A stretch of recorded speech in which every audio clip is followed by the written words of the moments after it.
I want to welcome you guys to a good place, a safe place, an awesome space where you guys can cooperate. Check-in question is like, what is something you are proud of when you look back on 2022? Something that I'm proud of is our Youth Forward Milwaukee ambassadors, right? Just Right. watch the work that you all have done with us this year, the way you have worked to improve your facilitation, understanding data, speaking in crowds, and making sure that you're sharing a message that's consistent with what we're hearing from young people across the city. So I'm proud of you guys and the growth that you've had this year, and I look forward to continued growth in 2023. This is Gastina, City 4 Collective, calling in from the phone. So yeah, I just want to share how excited that I remained throughout the year on the relationships that I was building and being able to maintain and sustain those. I think, as we know, it takes more than silos to get work done. And so I hope as we continue and started in 2022, we can only get better. And I hope that I can only get better by doing those things that I said I wanted to do, and I'm doing. Thank you. I put the opportunities to work with youth. So I've done a lot where I've done work with youth because I believe youth should have a voice. So I work with youth 12 to 17. So I've had more opportunities this year to share in the interactive workshops. But I also this year launched a game, which kind of met youth where they were, and just to be in the room to see the space and how they appreciate and they're able to open it up was a lot. So that was one of the things that I was proud of, that I was able to provide different platforms for them to open up and feel that they had a voice. Again, this is Matt Nink from Sky Schools, and I'm proud of kind of getting our work restarted in Milwaukee. We've been working in Milwaukee for a long time, but we've developed relationships with new schools, Nova and Pathways and North Division, and continued relationship with the Escuela Verde. So we do breath work to reduce stress and increase performance. So this is really across the board. It's really coming out of the Youth Forward MKE as one of the design ideas, basically from students to increase peer-led and youth-led mental health supports in schools. So that is going to continue to be something that we need to do. So I'm really proud of that. In 2022 and in 2023, I'm going to invite you all. We're going to be convening a forum on youth mental health in Milwaukee sometime in the spring, April, May-ish timeframe. So you're all going to hear about that from Clintel and all the other great people on this call. All right.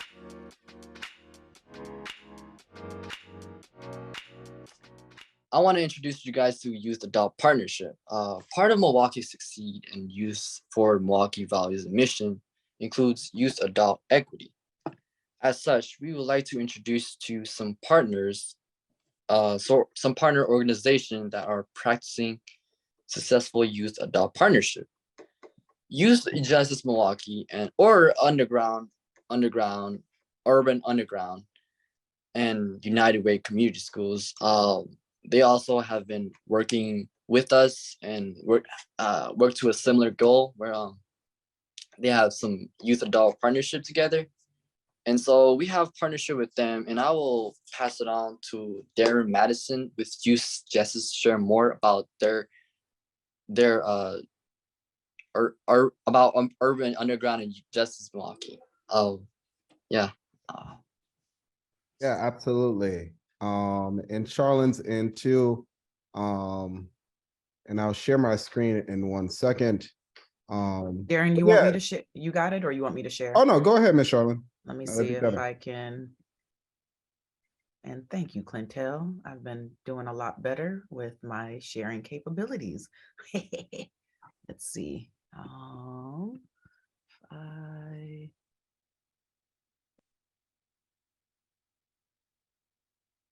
Okay, if I can get a thumbs up, can everybody see that?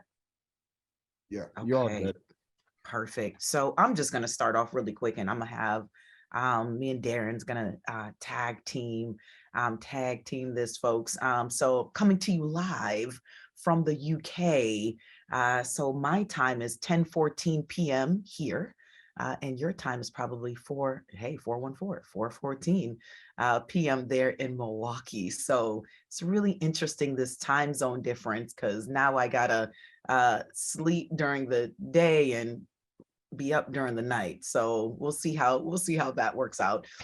Thank you so much for that introduction, and just having us to just do a short presentation on sort of just talking about criminal justice reform in Milwaukee or Wisconsin. We got a lot going on here today. So we try to make this just as interactive as possible, but there's some slides that we're just going to sort of breeze through just to provide some context.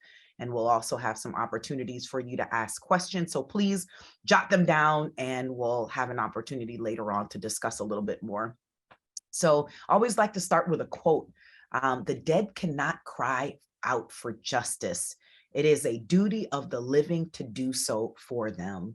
And I really love this quote, because when we talk about justice and when we talk about like advocacy work, it is really up to us, those folks that are here, those folks that are present, those folks that, continue to live every day, to be that voice of those people that can't.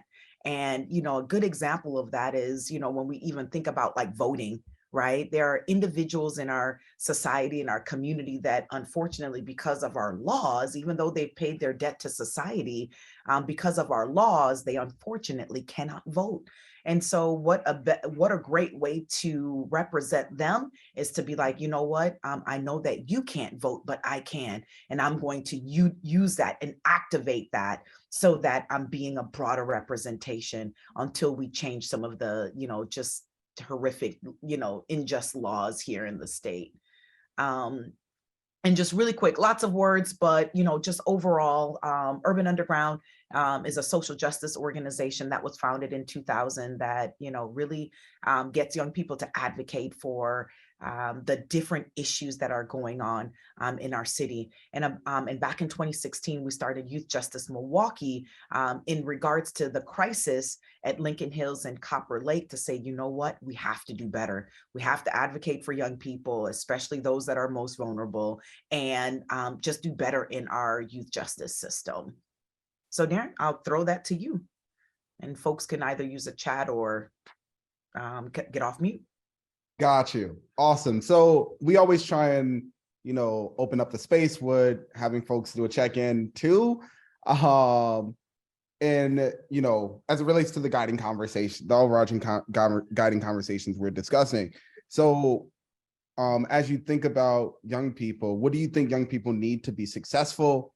And what does a world without prisons look like? Please take the next 5 minutes to answer these questions in the chat. And I would say probably 2.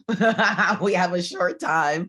2 minutes. And folks can either answer one or the other. Pick one, answer it, throw it in the chat. And then if I can get a few folks to just come off of mute and just share your response to one of those questions. Let's get some of those things populating. And then Darren, you can probably, as it's going, probably read some of the ones that are coming in. We see, y'all thought y'all were just coming here to listen. We putting y'all to work. Come on, let's go. So we got young people need confidence, grit, and a strong web of relationships to be successful. We got young people need the ability and encouragement to be inquisitive. We got the world, without prisons looks like rehabilitative, compassionate and empowered. Sebas said love. Andrea said, in a world without prisons, family would stay together. Matt Ninick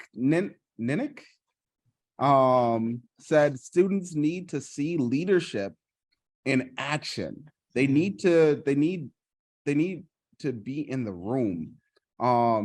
Other folks said love, right? The emphasis on love in the world. Some other folks said young people need courage and peace, and love. Young people, young people need people who listen and not just delegate. I love uplifting the symbiotic relationship. especially in youth and adult partnerships. Thanks for that, Ashley. And Linda Hall said, a world without prisons has more healthy people living up to their potential and supporting others. Oh, these are some amazing responses. So, and we'll talk a little bit more about this in a few of these things throughout the presentation, but those are all tangible things that we have the ability to provide young people if we made the right investments. And currently in the state, we are not investing in young people in the ways that they need to. But let's talk about a few of our state's demographics before we go a little bit deeper. Sorry, hold on. Yeah, There we go. so there are 5.8 million people in the state of Wisconsin, and the racial composition is, as you can see, isn't as diverse as other states, but it's growing, right? And has grown over the span of the state's life cycle. But some of the disparities that we live in this state are very stark because of these margins. The state's biggest city, of course, is Milwaukee with 600,000 folks. And if you look a little bit at the bottom, that's the racial composition of the city of Milwaukee. And it's important to note that last piece right there, right? Milwaukee currently ranks 4 among major cities in terms of children living in poverty at 43%, right? So what does that mean, right? As you look at the social determinants of health, and as you look at the conditions and things that folks have to navigate because of all these systems that communities of color in particular have to navigate, you see a series of disparities. And one huge disparity is in our justice system, right? As you can see this, right? Though, communities of color, and more specifically, as you look at this huge populace of Black folks, represent a small populace of the justice system. Of the state, we make a huge portion of the justice system, right? And that is insane, right? So let's go a little bit deeper on some of these disparities, right? So as you look at the racial disparities in the state, using this graphic, right? Black youth in Wisconsin are 15 more times more likely than their white counterparts to be incarcerated. Why do folks think that is? Put some of those responses in the comments. You jumped the gun. I did. I'd love to get some responses from folks. So why do we think that Black youth are 15 times more likely to be incarcerated in the state? We got the school to prison pipeline. We got racism, systematic racism, the ongoing legacy and ongoing bias and legacy of slavery, the lack of education. Matt, could you speak real quick to the ongoing bias and legacy of slavery in the state of Wisconsin? Yeah, I mean, you may have all read a great book called Just Mercy by Brian Stevenson, but I mean, laws in this country were formed, right, to keep people away from other people, serving and protecting, and what are the prisons doing, right? So many of our laws are written with very certain things in mind, and we see the effects of those things today. Got you. Thanks a billion, right? You guys are all on point. Peer pressure does play a factor. Check out these. These are 5 reasons why contributing to the overrepresentation of especially Black folks in our juvenile justice system, right? A lot of folks hit on it, racial bias. Some people hit on folks focused on the lack of alternatives, and that includes our education system, right? Our education system is severely underfunded in the state of Wisconsin. And then we also have lack of alternative placements in the state of Wisconsin, right? So as it relates to the paths in which we can send, the trajectory we can send young people on, right? We have so many, we could have more off-ramps in our justice system, but we don't, right? And that's because we aren't making the correct investments. So real quick, oh, Linda said from an earlier age, Black boys' behaviors are seen as problematic rather than communication about how they are feeling. Linda, can you talk more about that real quick? Sure. I'm with the Office of Children's Mental Health, and we have been looking at this issue because there are so many kids who are expelled from preschool.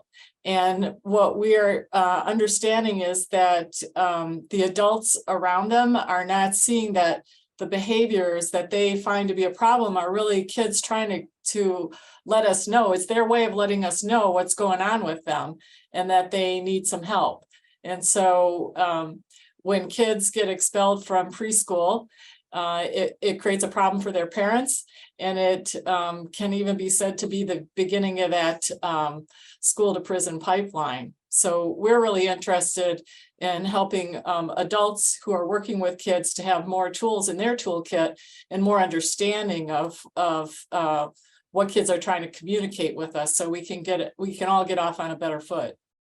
And Linda, it's really sad that we're even having a conversation on using in the same sentence preschool, and expulsion, right? Children in preschool being expelled, like right, exactly. That doesn't even, make any sense whatsoever. So thank you so much for bringing that up. I agree. Yeah. For sure. So, despite all of these disparities and all these contributing factors, and I didn't even go in depth on, the fact that, even as you think about disparities in this city, and I see a bunch of folks from Milwaukee in this space, and I don't know where everyone's from. Even as you think about the stark dynamics between our city's investments and how we can invest in some alternatives, there's a lot that could happen in terms of the city budget as it relates to these things, but we aren't there yet, right? But in Grantsville, check out this graph, right? Despite these disparities, there has been a downward trend in the populace of young people that have been incarcerated. That's a lot. A large piece of that work is thanks to a bunch of advocates and alternatives that have come into place that aren't particularly always funded by the state. But what does this mean, right? It means that we are moving in a direction where we actually should be pushing for alternatives and asking for bold investments in the future of our young people. And that's why, as it relates to some of the work that Youth Justice Milwaukee has done, we've pushed for the closure of youth prisons, specifically our type 1 facilities at the state level. But we're not there. We're not there quite yet. So I'm going to pass it back to Charlene to talk about Lincoln Hills and why we push for that closure. So I'll give a really brief overview for those that are not familiar. Wisconsin has 2 youth prisons that are co-located together in Irma, Wisconsin. It's about 3.5, maybe 4-hour drive from Milwaukee. And it's located in, I think I said it, Irma, Wisconsin, but Lincoln Hills for boys and Copper Lakes for girls. Back in 2016, actually a little bit prior to that, the state was sued. The Department of Corrections were sued for the abuse that was going on at Lincoln Hills, and that's how Youth Justice Milwaukee was formed. And we couldn't believe some of the things that were going on, where young people were being pepper sprayed with bear spray. They were being put in solitary confinement for very long periods of time. A young person's toes got amputated because one of the staff slammed a door on their toe. Like, it was one thing after another, sexual assault. Like, it ran the gamut. And unfortunately, they had to be sued in order to make corrective actions. And it brings us to the point where we are today, where there's been a proposal to close down the current facility that has a capacity, even though those numbers have trended downward, it has a capacity to house up to 600 young people. And right now, there's a proposal, a lot of advocacy work to create another space here in Milwaukee where young people are closer to their families and have a no more than a 32-bed facility. And we pushed for that because, again, folks wanted large numbers. They wanted 100, they wanted 200. And we were like, no, that's not best practices. We have to, it's the and we need to, because we know that there are some young people that need to be in a secured settings for a short period of time, while they're also getting some, very intensive support, mental health support, support from their family, support from community members. All those things have to happen. I know, there are a lot of advocates that are just like, we don't want to build new prisons, and, we don't want to, build new prisons. But what we're looking at right now is that our state legislature, unfortunately, is not at the point where we can do something different. So we're advocating for smaller space for young people that is in the city, and that is housing, again, no more than 32 young people, while Milwaukee and other communities do something very different. I'm just going to briefly go ahead. Tell them why we can't explore anything else? The statute. You said why we can't explore, and no, you go ahead, because I don't know if I'm catching you. We're required to have a type 1 facility. Oh, yeah, thank you. Yeah. You want to go ahead? Yeah. So it's just state statute that it's law that Wisconsin have to have a type 1 facility. And again, until those laws change, these are the type of things that we, have to continue to do. But again, supporting, saying, this isn't the end all be all. We need this, and we need more preventative, definitely a lot more resources going into preventative services. So just a really quick overview when we talk about our Wisconsin JJ system. We currently have, they're currently looking to close down where Lincoln Hills is located and create a facility here in Milwaukee. The Department of Health Services, they want to expand Mendota by 65 beds. That's our mental health treatment. Somebody talked about mental health. We definitely need those. We definitely need mental health support. We did advocate for, not adding so many beds because, mental health has to be treated in a way that's meaningful. And then counties were to create these other spaces called SRCCCYs, where they would have spaces in Milwaukee and Racine. And again, not for Milwaukee, they're just adding on to the detention center. And Racine, they were looking to create a new not type 1, but a new detention center, along with other beds for young people that were supposed to be coming back from Lincoln Hills. So when Lincoln Hills closes, the Department of Corrections, they'll get what we call serious juvenile offenders. And then the counties will get everyone that is not considered a serious juvenile offender. Again, a lot of information, but write down questions and we can answer those at a later time. And then Darren, I'm gonna have you breeze through sort of the next couple slides, and then we'll begin to wrap up. I got you. Real quick, can you answer this first question? How was the 32 number arrived at for the amount of young people that facility will hold? So that's a great question. I'm not sure how we sort of came, or how the Department of Corrections came to the number 32. What we were thinking about were smaller spaces where, again, young people's needs could be met. But their thing was really centered around scale of economy. If you have several, smaller spaces, it takes more funding and staffing and those sorts of things to operate them. So there was this sort of sweet spot with having 32 young people. And this space will also have space for, I believe the space will also have space for girls. Got you. And then the serious juvenile offender status, what classifies someone in those boundaries? Yeah, I know we've so talked about this a lot. yeah, that's a great question. So like homicide would classify somebody as an SJO. They've actually put carjacking in that area as well. And so the more serious sort of offenses are considered, a young person is then classified as an SJO. And the really quick caveat to that is Wisconsin is only one of 3 states that still has that status.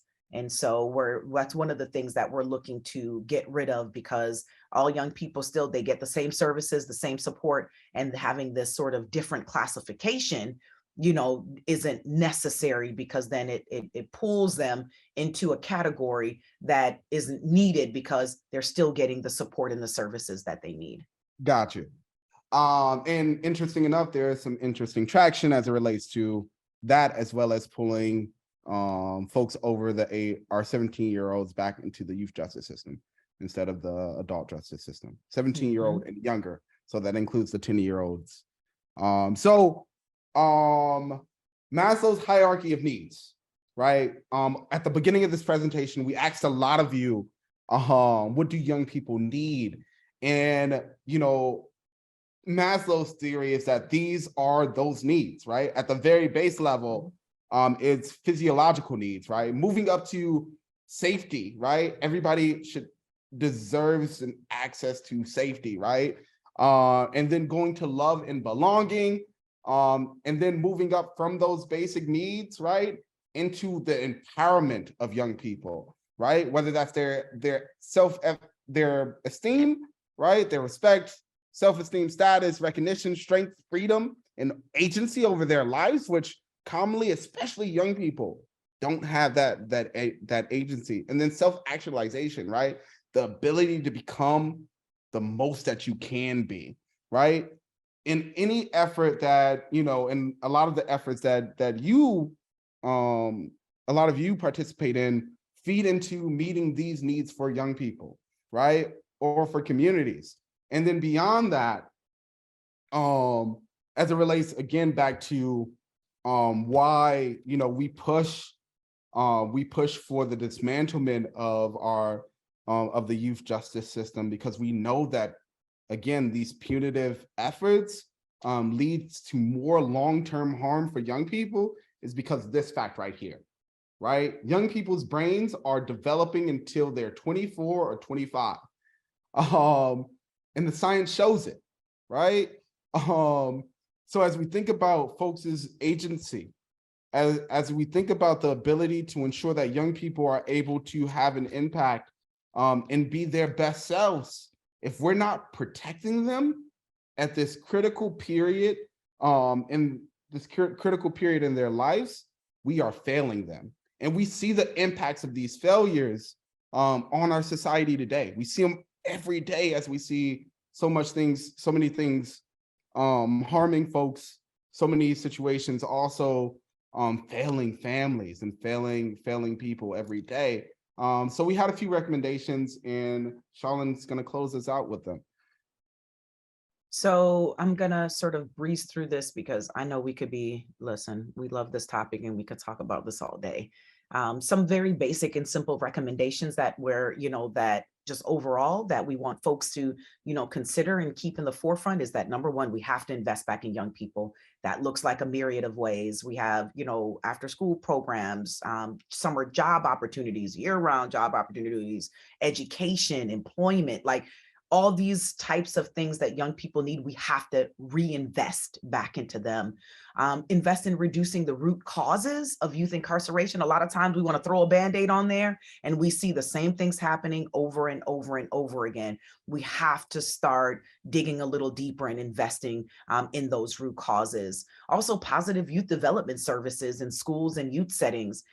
Young people are at school, the majority, a great deal of their adolescent life, they are in a school. We have to make sure those experiences are positive. We have to make sure that schools are resourced to provide young people with the things that they need.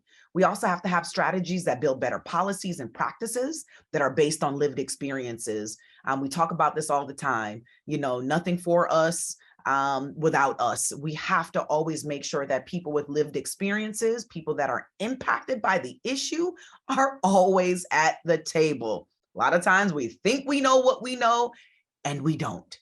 Because we're not really connecting with those that are most impacted by the issues. That's where our solutions lie. We talked about this came up earlier about mental health options for young people.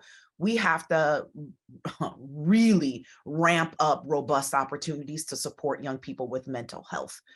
There's not quite enough, and those that are out there, people just don't even know about it. So we have to provide that education and again, resource full-time, clinicians in all our schools to support young people with mental health support. And we always talk about doing things on the front end. It costs, what is it, Darren? What did we say? 420,000? 420,000. Costs $420,000 a year to incarcerate one, not two, not three, one young person. You can absolutely imagine what we can do with $420,000, right? So we have to use those support services, not when young people get incarcerated, but use resources and ramp up resources before a young person gets into the youth justice system. And, we talked about mental health. This is actually a group of young people that was in Urban Underground, probably around, this picture was probably taken, this photo probably was taken around maybe 2010-ish, somewhere right around there. So these young people are grown now. 2013. 2030. Hey, I was close. And the individual that I circled is, one of our young people that, he was adopted as a young person, had very high mental health issues, and you could look in his face like, from this photo, that there were times that he was happy, but there were also many, many times that he was sad because he didn't have the family structure, the family support, that he needed. And unfortunately, it landed him with spending 8 years behind bars. And, did he need, let me tell you what he did. He tried to rob somebody with a BB gun and got 8 years locked up for trying to rob somebody with a BB gun, and not thinking, not having the support, not doing, not having the family guidance that was needed in order to transform his life. And he still has advocates even up until today. He got out in November of 2021, and we still support him up to today, but it doesn't go to say that he's still experiencing challenges from the trauma that has happened to him while he was incarcerated. And I have to say that he was probably in solitaire because of his mental health. He was probably in solitaire about 85% of the time, 85% of the time. So today he doesn't even like being alone. Right. So that trauma, and this is a young man that's now about 27 years old, that is still struggling to figure out how to live life. And so the time is always right to do what is right. We have to utilize that time right now to do what is right. And it takes every single last one of us. Hopefully I didn't go over my time too much. Thank you all so much for your time and listening. And again, if there are any questions, jot them down and we'll get them after the next presentation. Thank you. So my name is Don Portis. I now have the honor and privilege of serving as the community schools high school manager with the Milwaukee Community Schools Partnership with United Way. And I'm gonna allow Glenn to jump in here, introduce himself before we jump into our conversation. All right. Hello, everybody. Like Dom said, my name is Glenn Carson. I am the director of the Milwaukee Community Schools partnership with United Way. So today we're gonna really pretty much talk about what a community school is, but then also how we engage our youth at our schools, where Dom in his role really kind of leads that effort for all 16 of our community schools.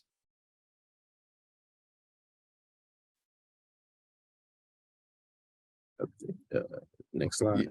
My bad. Sorry, my other device froze, so I'm going to share it on this one.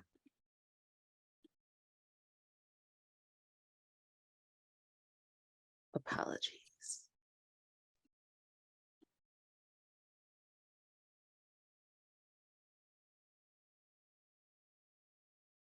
Here we go. All right, so what is a community school? So community schools is a school transformation model that supports and really works to improve the academic success of students by catering to the whole child. So that includes making sure that students aren't coming to school hungry, or providing resources at the school where it's easily accessible for them to receive services around medical screening or dental screenings, connecting parents to resources and jobs, connecting families to food and different opportunities. So here in Milwaukee, we have 16 community schools, which we'll talk a little bit about a little later. Next slide. So when we look at what a community school is, we try to say that our community schools are smart schools, and we kind of look at them as a smartphone. So when you look at a regular kind of analog phone, it has one purpose, and that purpose is to make a phone call someone on the other end. Same with traditional or conventional school models. That one kind of system is teachers teach and students learn, where in our community schools model, we really want to make sure that it's not just teaching and learning happening in our schools, but there's different opportunities and resources that are available for students, for educators, families, and our community stakeholders. So we look at it as a collective impact approach, in a place where community gathers to support the education of its children and youth, in a place where its young people are connected to learning experiences across the community. So when we say our schools are like smartphones, we look at the services and opportunities provided as different apps on a smartphone. So we provide free book bags and supplies for schools every year. We promote family and youth leadership throughout the schools every year.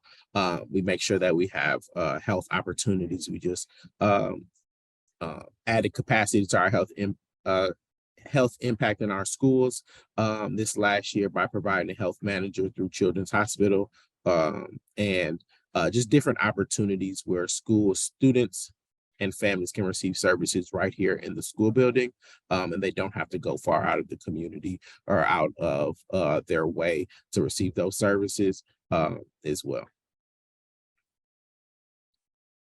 So like I said, here in Milwaukee, so community schools is a national model, but here in Milwaukee, we look at our community schools as a school transformation process that aims to transform schools into places where schools, families, and the surrounding community can work together to ensure every student is successful.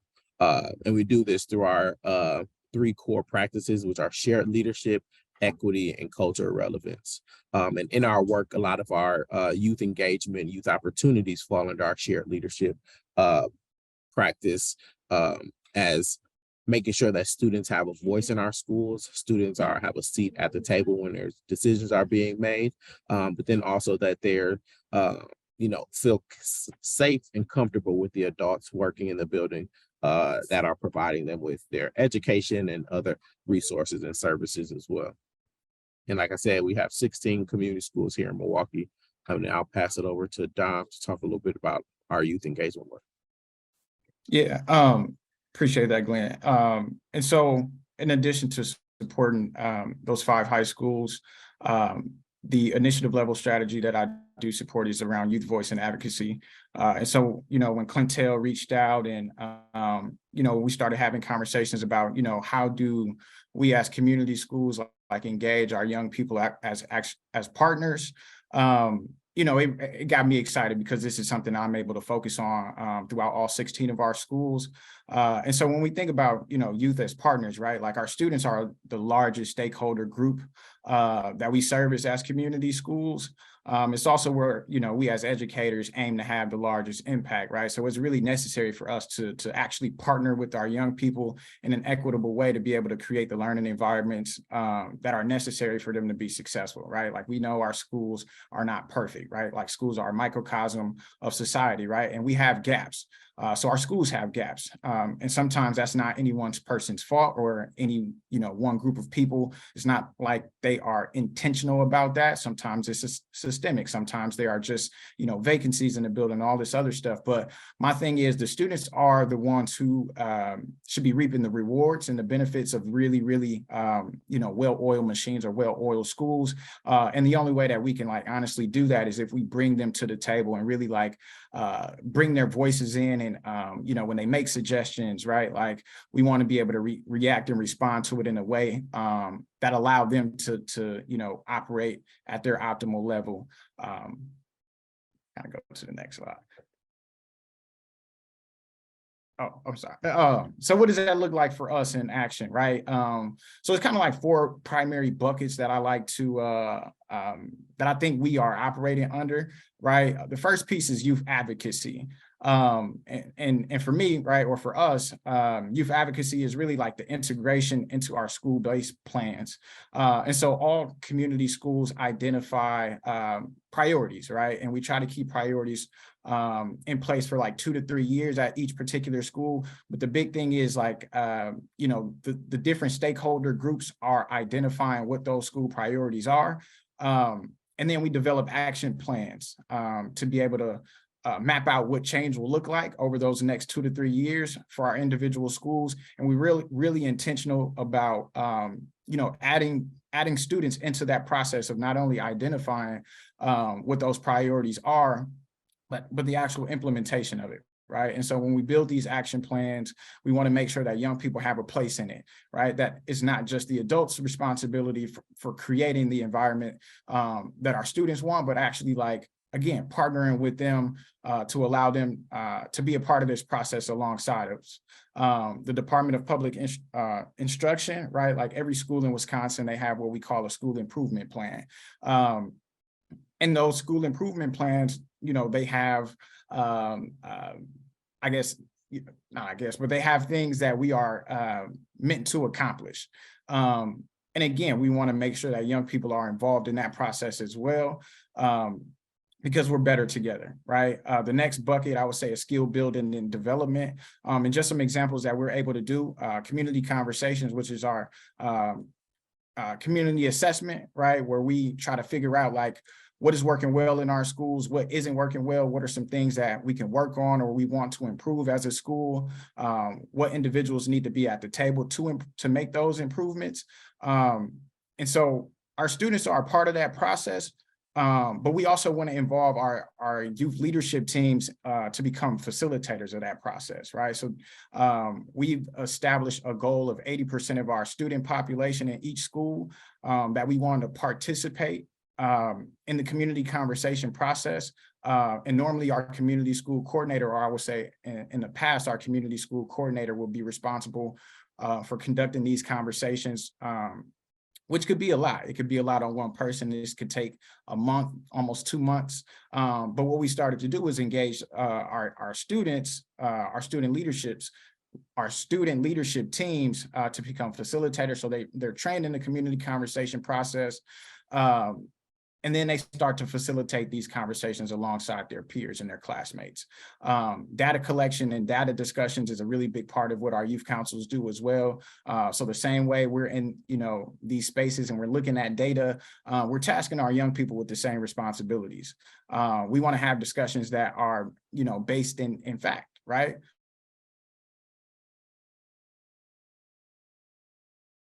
we try to extend that to our young people as well. A big one is also, a seat at the decision-making table, right? And so every community school has what we call a CSYC. It's our community schools youth council. And I would say, it's not like our traditional youth leadership teams, right? Where you may be planning prom or planning homecoming, doing some fun stuff. I really look at our youth councils as extensions of our coordinators' work.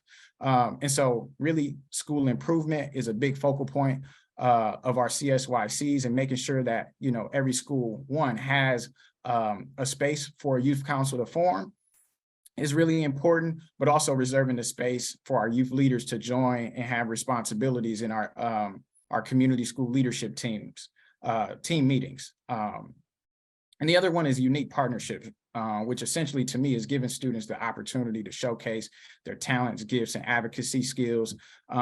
It's one thing to do it inside the building, and maybe you have a teacher here or a counselor there who can see, the greatness that this young person is showing. But when we have these unique partnerships, it allows us to get outside of those school walls and really showcase what they have to the larger community. And I'll just share some things that we were able to do. And so coalition building is a big piece of ours, right? So our youth councils across all of our schools, they have the opportunity both in the fall and in the spring, right? So this past October, we were able to travel down to Marquette University, where our youth councils were able to engage with one another or each other to share best practices and their own, personal journeys and experiences as youth leaders in their respective buildings. We were able to identify like partnership-wide priorities to organize around, right? And just to kind of share some of the big things that came out of it, right? Which you all on this call are probably familiar with, right? But like the quality of school lunch, right? Our school lunch, according to the young people, not me, right? But it's not the best, right? Whether that's the portions are too small, it's not as tasty as they want it to be, or, certain students may have some dietary restrictions for whatever reason, right? And there's not a lot of alternatives. And so we started to see the impact of, that, I guess, declining quality of school lunch. It shows up in behavior, right? It shows up in the energy, how much energy you have, to finish out an 8-hour workday. All of these things, young people were able to identify back to that quality of school lunch. Some other big pieces were, inclusive school environments. Everyone doesn't necessarily feel welcome. And just overall, like improving the culture and climate of their individual buildings. And so these were like some topic areas that we started to see a trend across all of our schools that got a chance to participate. And, ultimately, right, like it's establishing levels of, youth mentorship within leadership across grade levels, right? So we had the high schools interacting, engaging with folks who were in the K-5 and the K-8 space, right? Able to kind of share what that, leadership pipeline looks like when you may be a 6th grader or a 7th grader, and you can see someone across the room or have a conversation with someone who goes to a high school who's 10th, 11th, 12th grade, and you can see yourself as a leader. And so those are some things that we were able to bake into our coalition building experience. And again, we do that 2 times a year in the fall, and then we'll be getting together back at Marquette University early May. Go on to the next slide. Some other things that, we were able to do or how we engage and partner with young people, right? We have partnerships, right? We had a partnership with Milwaukee Film and Black Lens. Earlier this year, we were able to host some Cultures and Communities Festival events at 2 of our schools, so Our Avenue, as well as Browning Elementary. We actually showed screenings of the film When Claude Got Shot, which is a story that is based here in Milwaukee, a true story that happened to an individual who was a Milwaukee native, and it did happen right in our backyard. And I thought that was super important to share, because these are issues that are, that we see every single day, right? It's not things that are just happening in the school. How do we keep our young people safe? How do we keep the community safe? So really like engaging young people in those conversations and allowing them to drive, solutions, right? Another piece is our Souls of Young Folk partnership that we have. So that is primarily in the high school space. where, you know, we do some media literacy training, right? But then we also look at films and see how films are able to kind of tell our own narratives and tell our own stories. And so super excited about those two experiences that we were able to have with our young people. We can go on to the next slide. Some other things that we were able to do. So I always want to shout out North Division, but they had a partnership with IEL, which is the Institute of Educational Leadership. So we had students participate in the Youth Education Fellowship, where they were you know, tasked with strengthening disposition, knowledge and skills in leadership, advocacy, and education policy. So I know, you know, Sherilyn, in the chat, we're talking about really having young people having a say-so in policy, because again, they are really, really affected. And so, you know, this was, again, a national fellowship. And so that allows students from North Division, that 53206 zip code, to really participate and engage and partner with youth leaders across the nation and kind of share their story and share their experiences, but also gain a lot of knowledge and skills. You can go on to the next slide. I just wanted to kind of celebrate some other wins that were happening at some of our other schools. And so Longfellow is a K-8 on the south side of Milwaukee.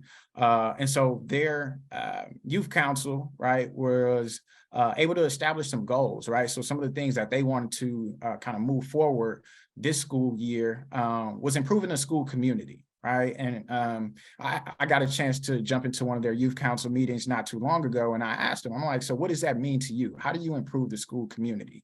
And essentially, they told me straight up, right? Like they wanted to create a safe place to express themselves and be yourself. They wanted to create a no bullying culture. And this is both like in person and online, right? They wanted improved communication. They wanted a system to alert both students and staff about what's going on in the building. They felt like students were missing out on positive things that were happening. They felt like some staff members didn't know necessarily about some of the positive things that they were doing in the building. And all of that came back to how can we improve communication within our building? They talked about universal respect, right? Like respecting yourself and respecting others. And I asked them like, hey, what does that mean, right?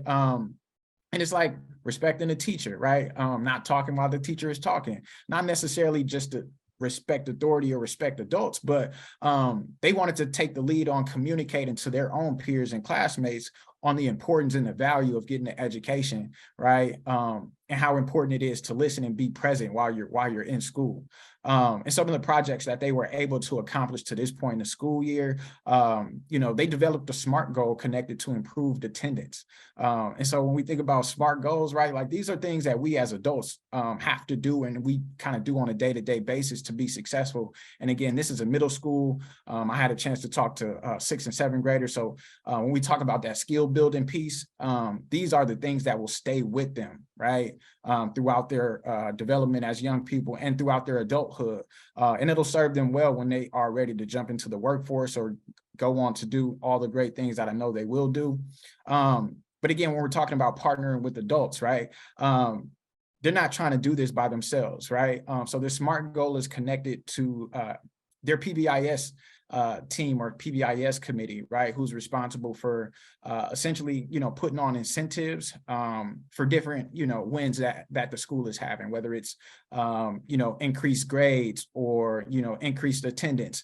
And so one of the gaps that they were able to identify is a lot of, or I wouldn't say a lot of, but sometimes the incentives that the PBIS team was coming up with, it seemed as if they were just coming up with incentives that were easy for the adults, right? And instead of complaining about it, right, this group of young leaders decided to partner with this, you know, this adult group to be able to identify some things that the students will really like to see. And so they're developing their own surveys, right? Like they are having conversations outside of just their youth councils, which, you know, could range from anywhere from like 8 to 15 students. So they're getting the input of their fellow classmates, right? They also did vision boarding, right? And so when the question was, you know, what is an ideal school to you, or what would you like to see in a perfect school, right? They were able to use the vision board and process to be able to identify what their ideal school community looked like. Go to the next slide. So JMAC High School on the Northwest side, they've been at it for a very long time. I would say they have a really, really strong youth council. So I tip my hat to them. But JMAC's youth council has formed subcommittees, right? Subcommittees to address their top priorities. This is, something that they are driving on their own. So the one thing is they had such a large youth council. They had, I want to say like 35 to 40 individuals who were really interested in being student leaders in their space. And there's one facilitator. So our coordinator out there, Peter, is just one of him. And so really leading a group of 40 leaders, it's a bit difficult, right? And so, what they did is broke up into subcommittees. And so a school lunch subcommittee was formed. And so they're actively working on the violence prevention mini grant. And I want to shout out Clintel for sharing this opportunity with us. And so it is, a small, not a small, but it is a dollar amount, a grant that is available to students to be able to put an alternative out there for the school lunch piece. And so again, they are actively working on that. And one of the lead, I would say, ideas, they haven't made their final decision, but one of the lead ideas that they've came up with is implementing a spice bar to enhance the taste of their school lunch, right? And so I know we talk about the mock chicken legs and all of this good stuff that they serve, but it's a bit bland at times, right? And so how do we kind of spice that up and make it something that students will actually like to eat? So we're not just wasting food after every lunch period, is the implementation of a spice bar. So whatever it is that you like to throw on it, you want to put your Lawry's on there, you want to put the lemon pepper on there, whatever it is, we're just having that available to kind of enhance that lunch experience. They have an anti-violence subcommittee. So again, when we talk about partnering with adults in that building, they're doing peer, or they're in the process of becoming peer mediation facilitators, right? And so the violence-free zone staff at JMAC is actually leading them through that process. And then the culture and climate subcommittee, similar to what is happening at Longfellow, right? Like they are also collaborating with their PBIS group to identify student-centered incentives for students. And I know, just this year alone, they were able to host a prep rally. They were able to do like a student versus staff volleyball game. So these are some of the things that they were able to come up with. And so I guess, in closing, right, I just wanted to say that, at community schools, we're really intentional about showing different examples that look different across all of our schools, across all of our grade bands, because our goal and our role as facilitators of our youth councils is really to encourage students to follow their own advocacy journeys. We want to encourage them to find their own leadership voices, and awake their confidence within themselves to be the next generation of problem solvers, right? So we partner with intentionality with our young people by creating safe spaces, and again, responding and taking action to the things that they want to accomplish as youth leaders. And with that, I would say my time is done. I don't know, Glenn, if you had any more sauce to throw on there, but. No, I think, you touched everything, but I think, as our partnership grows, I think the important piece of that is our coalition building, when we're able to bring all of our teams or our students together, but for them to see the work happening in different schools, but also just seeing those older students work with those younger kids that they've never met before, but showing them, what leadership looks like at their school and what they can potentially, once they get to high school, do within their own schools to see their voice. So I think that is one piece that I really enjoy seeing, is those older kids interacting with those younger students.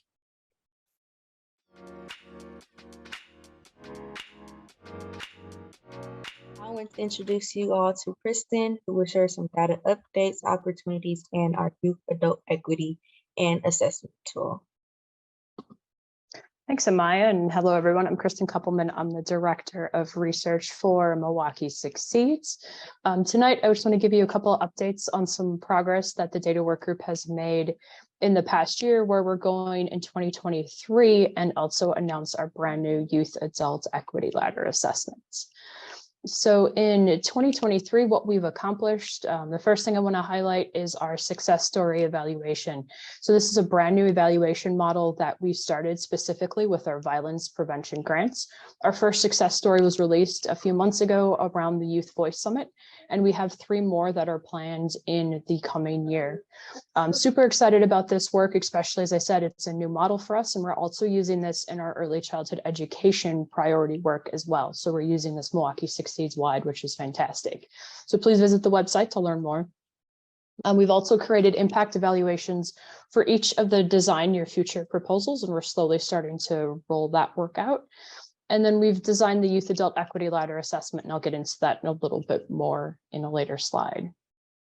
In terms of what we're planning for 2023, we're going to develop a document called the State of High School Success in Milwaukee. So this will be a series of documents or tools to help educate and advocate, and using data to inform residents in Milwaukee, people that we work with, community partners, about what it means for high school success in the city of Milwaukee. So look for that coming up in 2023, and then just continuing the evaluation work as well. So as a reminder, we had 2 great presentations about some amazing work that's happening with youth adult partnerships with United Way and the Youth Justice Milwaukee work. But as a reminder, we have the Youth Adult Equity Ladder, and this ladder shows how an organization can be when it comes to youth adult partnerships. So at the bottom, you have manipulation, where it's mainly adult-led activities where youth do things as they're directed without understanding the purpose, all the way up to youth adult equity, where youth have full equity with adults. So thinking of this ladder and wanting to know more about where each of our participating organizations and community partners are, we've developed an assessment tool for our partners to use to assess themselves where they are on the youth adult equity ladder. And you can go to the next slide. So it's a fairly brief assessment tool, and we recommend that this is completed as a team, not as an individual person.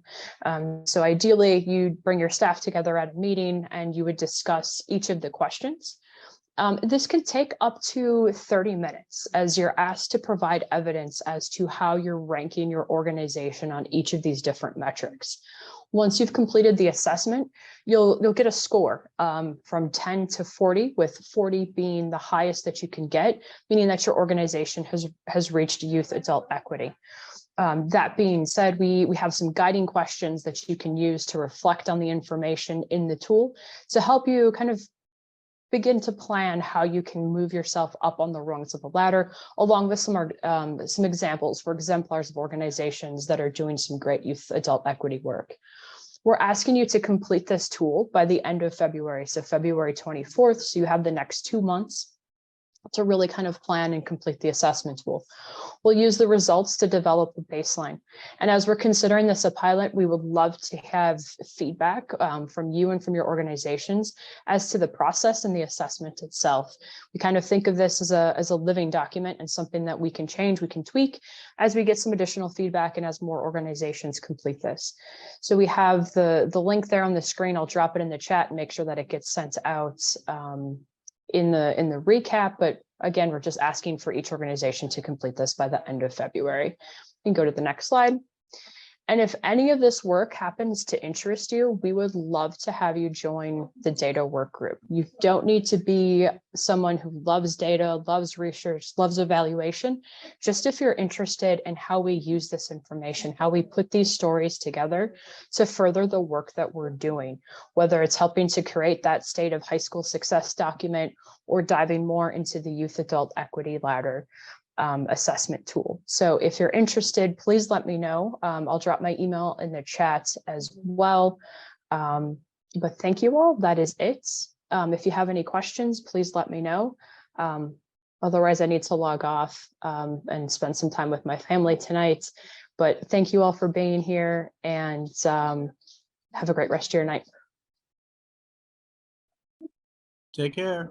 I have a question, and maybe if Kristen, if you have to leave, I understand. Maybe someone else can answer. How small is this pilot trying to be? Like, our Office of Children's Mental Health is connected to a lot of organizations. So we'd be like, we could share this with more people or more organizations. I don't know how small or how big it's trying to be. Please share as far and wide as you want. The more data that we have and the more information we can get back from our partners as to the process, the tool, everything, that's fantastic. So please, yes, share it as far and wide as you want. We would love to get as much data as we can, and as much feedback as we can get from everyone. Okay. And thank Just you. didn't want to like overwhelm if people were interested, and then it's like, whoa, so many responses. So okay. Yeah, great. no, I would actually love to see as many, more responses than not. So yes, absolutely. And again, if you're interested in joining the data work group, please let me know.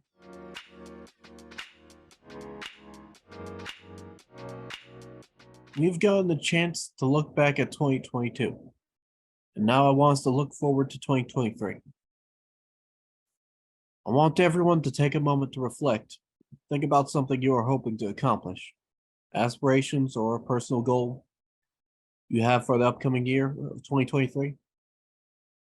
I'm hoping for some deeper collaboration in 2023. I think, Milwaukee is a city that has, I think we have a ton of resources. We have a ton of, leaders at the table. Obviously, maybe not enough resources, but I think we have everything we need to improve our city, our education, all of the things. And I think we are just kind of missing one component. And I think, it is how to collaborate on a deeper level. And so I'm looking forward to, just continuing collaboration on a deeper level. I'm hoping to contribute to, bringing, effective communication strategies and being more empathetic toward one another to the front of the conversation for 2023. We can see some of the violence happening in the community. We can see some of the workforce shortages. Some of it all boils down to just being able to talk to one another, being able to empathize with another situation. So, strategic ways to get that stuff embedded into academic curriculum expectations where folks receive credit. So it's not an extracurricular activity, but something that is, housed in the foundation of those educational institutions. And I think that bringing parents and incentivizing parents to be a part of that effective communication, dialogue is going to be important too. One goal I have in relation to this work is being able to recruit more young people to these conversations and get them to be more active in decision-making seats and ensure other organizations are opening their tables to young people. And so one thing that I could use and support is ongoing partnership with all of you. But as we launch work groups in 2023, which you will receive in the follow-up email, I would love for folks to be able to tap into the youth engagement work group to be able to support their ongoing development and participation in decision-making. Also want to share as a youth perspective. I want to continue Youth for Milwaukee and see the success of the proposal that we made during the DY Design Your Future Fellowship program. And I want to engage more in the community works. And I also want to advocate for youth. That's what my 2023 agenda looks like. I want to get involved in my community more.